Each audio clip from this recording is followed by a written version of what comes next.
నా పేరు పద్మ. మాది నిజామాబాద్ డిస్ట్రిక్ట్ అంకాపూర్. నేను నేను ధ్యానంలోకి వచ్చి 4 సంవత్సరాలు అవుతుంది. ధ్యాన పరిచయము మాత్రం నేను ధ్యాన పండగ మా పక్కన పెట్టడం ద్వారా గంటలు గంటలు ధ్యానం చేస్తున్నారు. అంటే ధ్యానం అంటే కూడా తెలియదు నాకు. అప్పుడు నేను వెళ్ళి ఇంతసేపు ఎందుకు కూర్చుంటున్నారు, వీళ్ళంతా ఏం చేస్తున్నారని నేను వెళ్ళి కనుక్కున్నా. అది ధ్యానం అంటారు. ధ్యానం అంటే ప్రతి వాళ్ళు చేయొచ్చు. 5 సంవత్సరాల పిల్లల నుంచి వృద్ధుల దాకా కూడా చేయొచ్చు. ధ్యానం అందరూ చేయొచ్చు. తలనొప్పి నుంచి క్యాన్సర్ వరకు తగ్గిపోతుందని చెప్పిండ్రు. నేను అప్పుడే నాకు ఇబ్బందులతో ఉన్న నేను ఇంట్లో నుంచి బయటకు వెళ్ళేదాన్ని కాను. నాకు ఆర్థిక సమస్యలు చాలా ఉండే. మరి ధ్యానం చేయడం వల్ల ఆర్థిక సమస్యలు కానీ అనారోగ్యం కానీ అన్నీ పోతాయని చెప్పారు అక్కడ. సరే నేను ధ్యానం అయితే చేస్తా, నాకు 41 రోజు చేసి చూస్తా అని అలా నేను మొదలుపెట్టాను. సప్త క్లాసులు విని నేను కూడా ధ్యానం చేస్తా, మరి దీనికి తగినట్టుగా నేను సాత్విక ఆహారం తీసుకుంటూ నాన్ వెజ్ ఇంట్లో వండడం కూడా బంద్ చేసి మొత్తం శాకాహారిగా అయ్యి ధ్యానం చేశాను. అప్పటి నుంచి నాకు ఫస్ట్ ధైర్యం వచ్చింది ధ్యానం ద్వారా. అప్పుడు నాకు తెలియని ఆనందం అనిపించింది. సమస్యలు మెల్లమెల్లగా తగ్గుకుంటూ వచ్చినాయి, కానీ నాకు లోపల నుండి ఆనందం అన్నది తెలుస్తున్నది.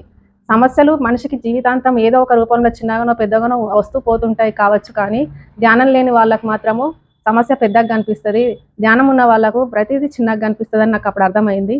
కానీ ధ్యానం ద్వారా మనం భూమి మీదకి ఎందుకు వచ్చినాము, ధ్యానంతో పాటు పత్రిస్తారు ఎందరినో దుఃఖం నుంచి విముక్తి చేసిండు. ధ్యానం లేకపోతే ఎంతో మంది బాధలతో ఏమో చేసుకొని ఈ భూమి మీద ఉండే వాళ్ళే కాదు. పత్రిసార్కి అనేక కృతజ్ఞతలు తెలియజేసుకుంటున్నాను. శతకోటి వందనాలు సార్కి. సార్ని ఎప్పుడు కానీ ప్రతిరోజు లేచేటప్పుడు కానీ పడుకునేటప్పుడు కానీ ప్రతి క్షణం నాకు సారే గుర్తుకొస్తాడు. అంటే ప్రతి పనిలోనూ ప్రతి మాటలోనూ సార్ ఈ పదాలు గుర్తుకొస్తుంటాయి. సార్ నాకు పరిచయం లేదు. ఒక్కసారి మాత్రం పిరమిడ్ శక్తిస్థల్లో కడతాల్ శక్తిస్థల్ కూడా ఇప్పుడు నిర్మిస్తున్నారు. సారు లేకున్నా కానీ అక్కడ ఆ శక్తిస్థల్ని చూసి సార్ ఉన్నాడు, ఇక్కడికి వెళ్ళాలన్న భావన కలుగుతుంది. అది నిర్మించడం కోసం కూడా ఎంతో మాధవ్ మేడం కానీ ఇంకా ట్రస్ట్ సభ్యులు కానీ అందరూ ముందుండి దాన్ని నడిపిస్తున్నందుకు వారికి కూడా అనేక కృతజ్ఞతలు తెలియజేసుకుంటున్నాను. పత్రి సార్ నాకు ఎప్పుడూ పరిచయం లేడు. కాకపోతే నేను పిరమిడ్ ఓపెనింగ్ అప్పుడు వెళ్ళాను అక్కడికి. కడతాలో పిరమిడ్ ఓపెనింగ్ అయినప్పుడు, మహేశ్వర మహా పిరమిడ్ ఓపెనింగ్ అప్పుడు సార్ ఓన్లీ షేక్ హ్యాండ్ ఇచ్చిండు కానీ మాట్లాడలేడు. నాకు అదే లాస్ట్, అదే ఫస్ట్.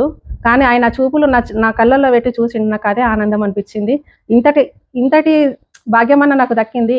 ఇప్పుడు వచ్చే వాళ్ళకు సారథి కనీసం ఆ పదాలు, ఆ బుక్కులు, ఆ జ్ఞానము, ఆ ధ్యానము కొత్త వాళ్ళకు కూడా ఎంతో, ఇంకా ముందు తరాల వాళ్ళకు కూడా ఎంతో మంది బాగు చేయడానికి ఆయన అన్నీ నేర్పించి ఆయన అందరిలోనూ ఉన్నాడు.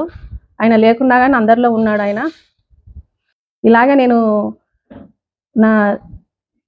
ఇంతకుముందు ఎవరైనా వచ్చినా కానీ ఏదైనా చేయాలంటే ఇబ్బంది పడుతుంటే, కానీ సారు చెప్పిన సేవ, ధ్యానము, జ్ఞానము వల్ల నేను ఎంతో ఆనందాన్ని పొందుతున్నాను. సార్కు మళ్ళీ ఒకసారి కృతజ్ఞతలు తెలియజేసుకుంటున్నాను. ఎందుకంటే ఎంత అజ్ఞానంలో ఉన్న వాళ్ళకైనా కానీ ఈ ధ్యానం ద్వారా ఎంతో వెలుగులోకి వచ్చిన జీవితాలు ఉన్నాయి అందరి. మళ్ళీ ఇప్పుడు నేను 2 సంవత్సరాలన్నర నుంచి కూడా ఈ ధ్యానం ఒకటే చేస్తే సరిపోదు, నేను జ్ఞానం కూడా నేర్చుకోవాలని తటవర్తి సారు భీమవరం వాళ్ళు పరిచయం అయినారు. సారు వాళ్ళు నాకు సంవత్సరంన్నర నుంచి నేను భీమవరం వెళ్తూ అమ్మ క్లాసులు, సార్ క్లాసులు రెగ్యులర్గా వెళ్తూ 3 రోజుల క్లాసుల ప్రోగ్రామ్కి వెళ్తున్నాను. మళ్ళీ ఇక్కడ చుట్టుపక్కల నిజామాబాద్ డిస్ట్రిక్ట్లో ఎక్కడ ఉన్నా కానీ వెళ్తాము. క్లాసులు అరేంజ్ చేస్తే కూడా అక్కడ 3 రోజుల ప్రోగ్రాం కూడా పెడతారు, వస్తారు, వాళ్ళు కూడా వస్తూ వెళ్తూ ఉంటారు. మాకు అట్లా దాని ద్వారా కూడా సారు మేడం అందించే జ్ఞానం ద్వారా ఇంకా నేర్చుకోవాలా, ఈ భూమి మీదకి ఎందుకు వచ్చినాము, మన ప్రణాళిక ఏంటిది అన్న కాన్సెప్ట్ ద్వారా సార్ ఎంతో ఆత్మజ్ఞానాన్ని అందిస్తున్నారు. మేడం సారు వారికి కూడా వందనాలు తెలియజేసుకుంటున్నాను, నా ఆత్మ ప్రణామాలు. అలాగే మా పాప కూడా ఇంగ్లీష్లో బుక్స్ ట్రాన్స్లేట్ చేస్తుంది, అది సార్ అందించిన పుస్తకాల నుంచి. దాని ద్వారా కూడా కొంచెం ఆనందం అనిపిస్తుంది. నేను కానీ, మా ఆయన కానీ, మా పాప కానీ, మా కుటుంబంలో ముగ్గురము, మా అమ్మతో 4 ఇంట్లో ధ్యానం చేస్తాము. మాకు చాలా ఆనందంగా ఉన్నాం ధ్యానం వల్ల. మళ్ళీ ధ్యానంతో పాటు జ్ఞానము, స్వాధ్యాయము, సజ్జన సాంగత్యం ఇది ఎవరికైనా అవసరమే. ఇది వింటూ ఎప్పుడు అందరికీ మంచి చెప్తూ ఇంకా సారు ఆశ్రయం కోసం సాధన పెంచుకుంటూ అందరికి నేర్పిస్తూ ఈ అజ్ఞానంలో ఉన్న సాధన లేని వాళ్ళకు కూడా సాధన అందించాలని తటవర్తి సార్ ఎప్పుడు రోజు చెప్తూ ఉంటాడు. మనిషి చేయాల్సింది జ్ఞానం ఒకటే అందరికి అందించాల్సింది, మనకు అది ఒకటే వస్తుంది మన ఎంబట అని చెప్తుంటారు సారు మేడం.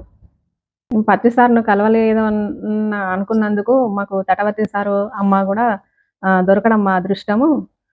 అందుకే మేము వారి సాంగత్యంలోనే రోజు మార్నింగ్ జూమ్‌లో జాయిన్ అవుతుంటాము. మళ్ళీ క్లాసులు వినడము, సజ్జన సాంగత్యము. సారు రోజు చెప్తూ ఉంటాడు. పత్రి సార్ కాన్సెప్టే చెప్తుంటాడు. "నువ్వు దేహం కాదు, నువ్వు ఆత్మవి" అని చెప్తుంటాడు.